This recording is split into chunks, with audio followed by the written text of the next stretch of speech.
வேல்முருகன் இந்த மாதிரி பேசுனதுக்காக இந்த தமிழக வெற்றி கழகத்தை சேர்ந்தவங்க என்ன பண்ணாங்கன்னா, அவருக்கு எதிராக அவர் மேல போக்சோ சட்டத்தின்படி நடவடிக்கை எடுக்கணும் அப்படின்னு தேசிய குழந்தைகள் உரிமைகள் பாதுகாப்பு ஆணையத்திடம் தமிழக வெற்றி கழகத்தின் சார்பா புகார் அளிக்கப்பட்டது. அவங்க வந்து அந்த புகாரை ஏத்துக்கவும் செஞ்சாங்க. நீங்க இந்த மாதிரி பண்றீங்களா, இப்ப எங்க கட்சி அந்த மாதிரி பண்ணுது பாருங்க அப்படின்னு தமிழக வாழ்வுரிமை கட்சியை சேர்ந்த வக்கீல் சிவமூர்த்தி அப்படின்றவர் அவர் ஒரு கம்ப்ளைண்ட் பதிவு பண்ணியிருக்கிறார் விஜய் மேல.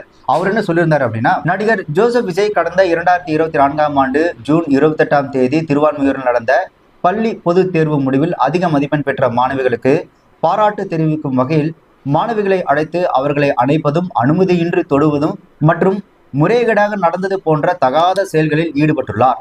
இதை பல கோடி மக்கள் பார்த்து பெண் குழந்தைகளை தொடுவது தவறில்லை என்று கருதி தொடக்கூடும். இதனால் சமுதாயத்தில் இளைஞர்களும் மற்றவர்களும் நடிகர் ஜோசப் விஜய் செய்கையை பார்த்து அதே போல் செய்ய முற்படுவார்கள்.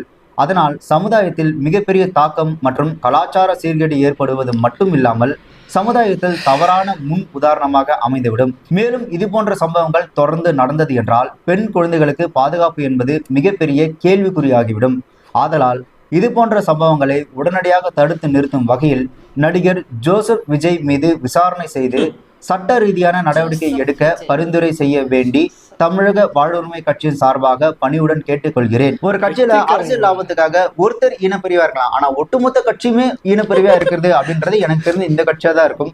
எவ்வளவு கேவலமா இந்த தமிழக பெண் குழந்தைகளும் தமிழக பெற்றோர்களையும் எவ்வளவு கேவலமா பேசணும் அந்த அளவுக்கு கேவலமா பேசிட்டு அதை அப்படியே திருச்சி விஜய்க்கு எதிராக ஒரு கம்ப்ளைண்ட் அப்படின்ற மாதிரி கொண்டு போறது இருக்குல்ல.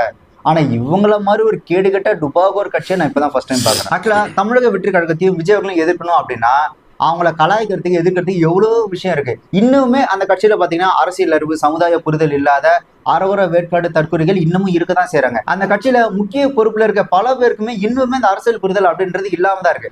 அதை பத்தி நீங்க எவ்வளவு பேசியிருந்திருக்கலாம். அவங்களுக்கு எதிராக பேசுறதுக்கு நிறைய கருத்துக்கள் இருந்தாலும் நீங்க இந்த ஒரு விஷயத்த கையில் எடுத்து, முக்கியமா அந்த கல்விக்கு செய்யக்கூடிய இந்த ஒரு விஷயத்த கையில் எடுத்து அந்த தமிழ்நாட்டு பெண் பிள்ளைகளும் அவங்க பெற்றோர்களும் இவ்வளவு தரக்குறைவா பேசுறீங்களே, நாளைக்கு இந்த ஓட்டு கேட்டு போகும்போது எந்த மூஞ்சி வச்சுட்டு போவீங்க? ஏன்டா என் வீட்டு பிள்ளைங்களே அசிங்கமா பேசிட்டு எங்களையே கூட்டி கொடுக்கணும் அப்படின்ற மாதிரியான வார்த்தைகள்லாம் விட்டுட்டு இப்ப என்கிட்டே ஓட்டு கேட்டு வரையா உனக்குலாம் வெக்கமாவே இல்லையா அப்படின்னு உங்களையும் உங்க கட்சியை சார்ந்தலையும் மூஞ்சிலே துப்புனா நீங்க என்ன பண்ணுவீங்க? அதுல வேற அவர் சொல்லும் போது காலேஜ் முடிச்சுட்டு ஒரு 3-4 மாசத்துல மாற்றான் மனைவியாக போற ஒரு பெண்ணை அப்படின்னு சொல்றாரு.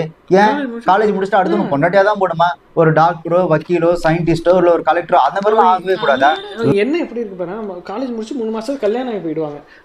அவங்க கல்யாணம் பண்றாங்க, வேலைக்கு போறாங்க. உங்களுக்கு என்ன வந்துச்சு? எனக்கு புரியல. அவர் பண்ணும் போது தொடர்றது வந்து இதை பார்த்து வர யங்ஸ்டர் கெட்டு போயிடுவாங்கன்னும் போது அண்ணா யூனிவர்சிட்டி கேஸ் எல்லாம் பண்ணும் போது என்ன அது அப்ப அங்க இருக்க அதை பார்த்துட்டு எல்லாரும் அதே மாதிரி அண்ணா யூனிவர்சிட்டி பின்னாடி போய் கேட் பின்னாடி போய் நின்றுட்டு இருப்பாங்களா? அதெல்லாம்